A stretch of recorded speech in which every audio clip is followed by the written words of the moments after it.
आतंक। जी हां, इस वक्त की बड़ी खबर है दंतेवाड़ा से, जहां इस साल का सबसे बड़ा नक्सली हमला हुआ है।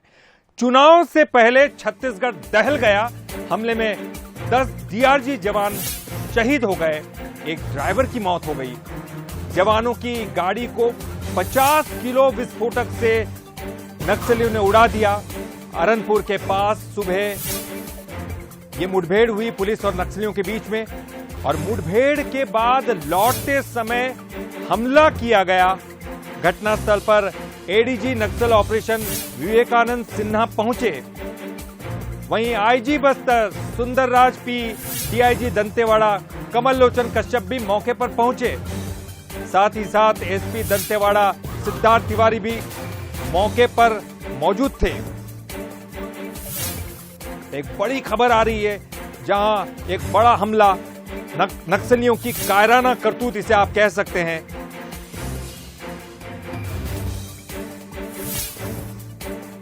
और कुलेश्वर पांडे हमारे साथ इस वक्त जुड़ गए हैं। रायपुर से सीधे उनका रुख करेंगे।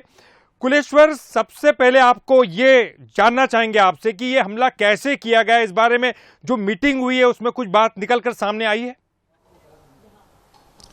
देखिए, बिल्कुल हमारे साथ वरिष्ठ अधिकारी हैं पुलिस के, ओपी पाल जी, इन्हीं से बात करेंगे। नक्सल आईजी भी हैं। सर, ये घटना जो हुआ है, सबसे पहले तो यही जानना चाहेंगे कैसे हुई है घटना, कहाँ चूक हुई? देखिए, चूक कहाँ हुई ये कहना बहुत जल्दी है, लेकिन और चूंकि ये लड़ाई है, युद्ध है, इसमें दुर्भाग्यपूर्ण है इस तरह की घटना होना। लेकिन इसको आपने चूक वर्ड यूज किया, वो उससे मैं सहमत नहीं हूँ। जो अरनपुर थाना क्षेत्र है, नक्सलियों का उधर काफ़ी मूवमेंट रहता है, और इसी क्रम में सूचना मिली थी कि कुछ नक्सली अरनपुर थाना क्षेत्र में उपस्थित हैं। उसको देखते हुए दंतेवाड़ा से डीआरजी का बल रवाना किया गया था। कल देर रात ये बल सर्चिंग पर रवाना हुआ। सुबह नक्सलियों से इनकी मुठभेड़ भी हुई, परंतु भौगोलिक स्थिति का फायदा उठाकर नक्सली वहां से भागने में सफल रहे। ऑपरेशन खत्म होने के बाद जो डीआरजी का बल था, जो दंतेवाड़ा से गया था, दंतेवाड़ा की वापसी के क्रम में एक वाहन को टारगेट करके घटना हुई है, जिसमें कि हमारे 11 लोग शहीद हुए हैं, 10 डीआरजी के जवान हैं और एक सिविलियन ड्राइवर है। सर, जो सड़कें हैं जो दिख रही हैं जहाँ पे ये घटना हुआ है, वो सड़कें पूरी पक्की नजर है, तो क्या पहले से ही नक्सलियों ने वहाँ पे एम्बुश लगाया हुआ था, या उनको मूवमेंट का था कि हाँ यहाँ से जवान गुजरेंगे? देखिए, आईडी लगाया गया है। आईडी लगाने में कुछ वक्त लगता है। कई बार ऐसा भी होता है इस इलाके में जहाँ पे आपकी आईडी बहुत पहले लगाया जा चुका होता है। नियमित रूप से डीमाइनिंग वगैरह की कार्रवाई भी की जाती है फोर्स द्वारा। और कब ये आईडी लगाया गया, किस तरीके से ये घटना हुई, ये सारी चीजें आने वाली जब समीक्षा होगी तो उस पर पता लग पाएगा। सर, क्या लगता है, क्या लग रहा है आपको, मतलब मूवमेंट पहले से था क्या वहाँ पे नक्सलियों का? जैसे आपने भी कहा कि मुठभेड़ भी हुई थी। मुठभेड़ जहाँ हुई वो लगभग 10 किलोमीटर दूर है। उसी मूवमेंट के आधार पर जो फोर्स है डीआरजी की, वो भेजी गई थी ऑपरेशन के लिए। जहाँ तक आईडी लगाने उसको ब्लास्ट करने की बात है, तो ये कोई भी जन मिलिशिया या कोई भी जो नक्सलियों का समर्थक है, ये लोग भी इस तरीके की वारदात करते रहे पूर्व में। अभी इस पूरे घटना के परीक्षण और समीक्षा के उपरांत ही पता लगेगा कि इस घटना के पीछे कौन कौन थे और किस तरीके से घटना हुई है। सर, लगातार आप लोग तो काम कर ही रहे हैं बस्तर में नक्सलवाद खत्म करिए, लेकिन हम देख रहे हैं सर लगातार मूवमेंट बना, वो छुटपुट घटना को अंजाम देते हैं, फिर ऐसी बड़ा घटना कर देते थे। अब आप लोगों का अगला रुख क्या रहा है? देखिए, विगत कुछ वर्षों में, अभी देखा जाए हाल के दिनों में, काफ़ी नक्सलवाद पे काफ़ी कंट्रोल हुआ है, और नक्सली पूरी तरह से बैकफुट पर हैं। ये जो इलाका है जगरगुंडा और अरनपुर थाना क्षेत्र का, जो पहले नक्सलियों का गढ़ रहा है, आज ये 2 तरफ से वेल कनेक्टेड हो गया है। तीसरी तरफ से एक्सेस इसका खोला जा रहा है। जो आम जनता है उसमें भी काफ़ी पुलिस के प्रति, शासन प्रशासन के प्रति विश्वास बढ़ा है। नक्सलियों का आधार इस इलाके में तेजी से कम हुआ है, तो कई बार बौखलाहट में भी इस तरीके की घटनाएं होती हैं। देखिए बिल्कुल साफ तौर पे नक्सल आईजी जो है ओपी बाल जी, उनका साफ तौर पे कहना था कि कई बार जो है नक्सली जो है बौखलाहट में भी इस तरह की घटना करते हैं और निश्चित तौर पे ये बौखलाहट ही नजर आ रहा है, क्योंकि जिस तरह से ऑपरेशन चलाया जा रहा है बस्तर के क्षेत्र में, कहीं ना कहीं नक्सली उससे बौखला गए हैं। और जैसे कि आईजी ने बताया कि सुबह भी मुठभेड़ हुआ था और मुठभेड़ के बाद फिर जब जवान गुजरे थे तब इस तरह के दुखद घटना हुआ। हालांकि आला अधिकारी का लगातार भी बैठक चल रहा है और तमाम जानकारी भी ली जा रही है। बिल्कुल कुलेश, और जैसे कि आईजी साहब कह रहे थे कि कहीं ना कहीं से चूक, जो शब्द का इस्तेमाल है वो ठीक नहीं है, चूक नहीं है, लेकिन कहीं ना कहीं इस बात की गंभीरता को देखते हुए कहीं जो बैठक में कुछ ना कुछ निर्णय जरूर होंगे आने वाले समय में। बहुत बहुत शुक्रिया आपका कुलेश्वर इस पूरी जानकारी के लिए और बातचीत के लिए। देखा, अलग अलग लोगों ने इस पर टिप्पणियां की है, अलग अलग राजनीतिक दलों ने संवेदनाएं भी व्यक्त की है, लेकिन सवाल सबसे बड़ा ये खड़ा होता है कि आखिरकार चूक कहां से हुई, क्या वजह थी कि नक्सली इस कायराना वारदात को अंजाम देने में सफल हो सके। क्या वाकई में कहीं ऐसा था कि जो सूचना तंत्र है हमारा कमजोर है, या फिर कोई और वजह है? इस वक्त हम सीधे रुख करेंगे हमारे छत्तीसगढ़ हेड आदित्य नामदेव जी का।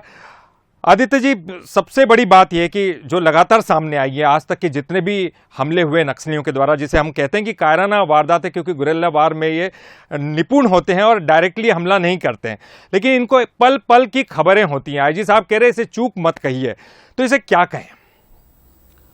देखिए ललित जी, सबसे बड़ी बात है ये बैटल फील्ड है। जब युद्ध के मैदान में आप निकलते हैं, जब आप लड़ने के लिए निकलते हैं, तो देखिए कुछ गलतियां भी आपसे होंगी, कभी आपको सफलता मिलेगी, कभी असफलता मिलेगी, लेकिन पूरे घटनाक्रम को समझना पड़ेगा। रात को डीआरजी के जवानों को अरनपुर से भेजा गया, उनके पास एक मेटाडोर जैसी तूफान गाड़ी कहते हैं उस इलाके में, तूफान मतलब वो मेटाडोर की शक्ल में वो गाड़ी होती, उससे वो गए और जिस जगह पर मेटाडोर छोड़ा वहां से 8 से 10 किलोमीटर आगे पैदल चलकर गए, जहां पर नक्सलियों के होने की सूचना थी। वहां पर मुठभेड़ भी हुई है जवानों और नक्सलियों के बीच।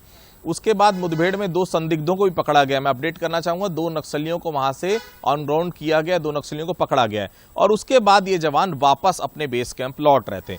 निश्चित तौर पर जब मुठभेड़ हुई तो जवानों को पता है मुठभेड़ कहां हुई, नक्सलियों को भी पता था मुठभेड़ कहां हुई। नक्सलियों ने लौटते समय आईडी प्लांट किया है और आईडी इतना ज्यादा भयंकर था, 50 किलो से ज्यादा जो है एक्सप्लोजिव वहां पर प्लांट किया गया था और जैसी एक्सप्लोजिव फटा है, सड़क में 6 फीट के आसपास गड्ढा हो गया है। अब आप समझ सकते हैं, एक मेटाडोर जैसी गाड़ी वो इतनी जोर से वहां पर ब्लास्ट में उड़ी है कि छोटे छोटे उसके परखच्चे दिख रहे हैं। इतनी भारी गाड़ी और 50 किलो के एक्सप्लोजिव वहां पर लगाया गया, तो सोच सकते हैं जवान कहां बचते। 10 जो जवान उसमें शरीक थे, देखिए 2 गाड़ियां थी। पहले जो जवानों की आगे वाली गाड़ी थी उसको भी वहां पर बीच में रोका गया, लेकिन उसे निशाना नहीं बनाया गया। दूसरे नंबर की जो गाड़ी थी जिसमें डीआरजी के जवान थे, उसको निशाना वहां पर बनाया गया और वो ब्लास्ट करने के बाद 10 जो जवान है वहीं पर ऑन स्पॉट जो है उनकी शहादत हो गई है। जो गाड़ी चालक था, जो निजी वाहन चालक था, उसकी भी वहां पर जो है मौत की खबर आई है। अब जो है वहां पर उसके बाद का घटनाक्रम आपको बताना चाहूंगा। एडीजी जो नक्सल ऑपरेशन विवेकानंद सिन्हा, आईजी बस्तर है सुंदरराज पी, डीआईजी दंतेवाड़ा है कमलोचन कश्यप और एसपी दंतेवाड़ा सिद्धार्थ तिवारी, ये सभी मौके पर पहुंचे हुए हैं और निश्चित तौर पर मुआयना भी करेंगे। देखिए गलती हुई है नहीं हुई है जांच का विषय हो सकता है, लेकिन उस इलाके में आज भी एसओपीज का जब आपने उल्लंघन किया तब इस प्रकार की घटना आपको देखने को मिली। जब भी जवान कहीं जाते हैं, आप जवानों के निकलने के पहले रोड के लिए डिमाइनिंग करते हैं। हर हालत में आपको रोड में आपके चलने के पहले या देखा जाता आईडी है कि नहीं है। एक रोड ओपनिंग पार्टी निकाली जाती है जब भी जवानों की मूवमेंट होती है। अब वो रोड ओपनिंग पार्टी निकली थी नहीं निकली थी, क्या जवानों के लौटते समय एहतियात रखे गए थे नहीं रखे गए थे, ये सब जांच का विषय हो सकता है। लेकिन ये बात बहुत तय है कि नक्सलियों को पता था कि जवान इसी गाड़ी से लौटेंगे और यहीं से लौटेंगे। रात भर सुबह जैसी देर अल सुबह जब ये फायरिंग की घटना हुई है वहां पर, उस समय से ही आईडी वहां पर प्लांट कर दिया गया। तो निश्चित तौर पर नक्सली इंतजार कर रहे थे वहां मौके पर बैठ के कि कब वो गाड़ी वहां से लौटे और कब उस गाड़ी को निशाना बनाया गया। क्योंकि ये देखिए 2023 का ये सबसे बड़ा नक्सली हमला है। 2018 से 2023 की बात करें तो एक बड़ा नक्सली हमला हुआ था जिसमें 23 जवान शहीद हुए थे, लेकिन उसमें इस प्रकार का एक्सप्लोजिव का प्रयोग नहीं किया गया था। वो फायरिंग हुई थी, आपस में मुठभेड़ हुई थी। इस वाली घटना में सीधे तौर पर एक्सप्लोजिव से उड़ाया गया और ये नक्सलियों के लिए ज्यादा ऑपरेशनल जो चीजें होती है ज्यादा आसान होती है, क्योंकि 2 वायर को आपको जोड़ना है, एक सीधे तौर पर रिमोट कंट्रोल का यूज करना और एक गाड़ी में धमाका करके आपको एक बड़ी वारदात को अंजाम देना है। ये क्या इलेक्शन अलार्मिंग है बिल्कुल। ये पूरे इलाके के लिए, क्योंकि जो घटना सामने है बहुत साफ है। 2023 का विधानसभा चुनाव नजदीक है, उसके पहले नक्सली अचानक से पिछले 15 दिनों से घटनाक्रम बढ़ा रहे हैं, घटनाएं बढ़ा रहे हैं, ताकि 2023 के विधानसभा चुनाव को पहले से प्रभावित किया जा सके और अधिक से अधिक पैसा उस इलाके से वसूला जा सके, क्योंकि नक्सली अब कोई सिद्धांत की लड़ाई नहीं लड़ते, नक्सलियों की लेवी वसूल करने का कार्यक्रम है, और जितना ज्यादा धमाका, जितनी ज्यादा दहशत, उतना ज्यादा पैसा नक्सली उस इलाके से वसूल करते। बिल्कुल, लेकिन सबसे बड़ा सवाल यहां यह भी उठता है, क्योंकि हम पिछले कई दिनों से ये बात करते आ रहे हैं लगातार नक्सलियों की जो रणनीति उस पर। सूचना तंत्र नक्सलियों का बहुत बेहद मजबूत रहा है अभी तक, ये कहा जाए, क्योंकि ग्रामीणों का सपोर्ट मिलता रहा है, या दहशत से समझ लीजिए, या फिर उस जो है उनको स्वीकार कर रहे थे वहां के ग्रामीण।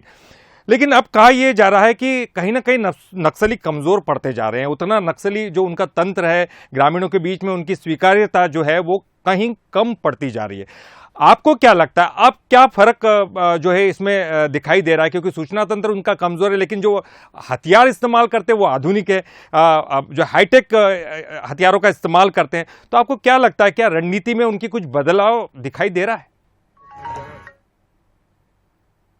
पिस्टल टिका दिया जाए और उसे कहा जाए कि आप मेरी बात मानेंगे कि नहीं मानेंगे, तो आपके पास चॉइस नहीं है कुछ भी। उसी तरह से वो ग्रामीण है, उसी तरह से वो आदिवासी है जो उनकी जद में रहता है। आज भी प्रशासन उस इलाके में नहीं पहुंचा। प्रशासन महीने में 4 महीने में एक बार जाता है, तो बड़े बड़े फ्रंट पेज पे अखबारों में खबर छपती कि आजादी के पहली बार इस गांव में कोई विधायक पहुंचा, इस गांव में कोई मंत्री पहुंचा। मतलब साफ है ना कि आजादी से आज तक उस गांव में, उस पर्टिकुलर जगह में कोई विधायक या मंत्री या कोई नेता नहीं पहुंचा है। वो तो उन्हीं के साथ रहते हैं 24 घंटे, और उनकी दहशत उनके साथ है। वो उनको खाना मुहैया कराते हैं, वो उनको कहीं ना कहीं बंदूक के दम पर अपने साथ रखते हैं, पैसे का लालच देते हैं। ये सब चीजें उनको मिल रही, तो नक्सलियों का साथ कैसे नहीं देंगे? प्रशासन या तो वहां पर पहुंच जाए, उनको कम से कम 2 वक्त की रोटी वहां पर मुहैया कराए, उनको रोजगार मुहैया कराए। जब उस इलाके में प्रशासन पहुंच ही नहीं पाएगा, उनसे आप दोस्ताना संबंध कायम कर ही नहीं पाएंगे, तो आदिवासी आप पर विश्वास क्यों करेगा? वो तो नक्सलियों पर ही विश्वास करेगा ना। वही विश्वास वो नक्सलियों पर करता है, इसलिए सूचना तंत्र नक्सलियों का बिल्कुल फोर्सेस से 100 गुना ज्यादा है, और उसी का खामियाजा हमको हर बार भुगतना बिल्कुल पड़ता है। उसी का खामियाजा हमको भुगतना पड़ता है। बहुत बहुत शुक्रिया आपका हमसे बात करने के लिए आदित्य जी।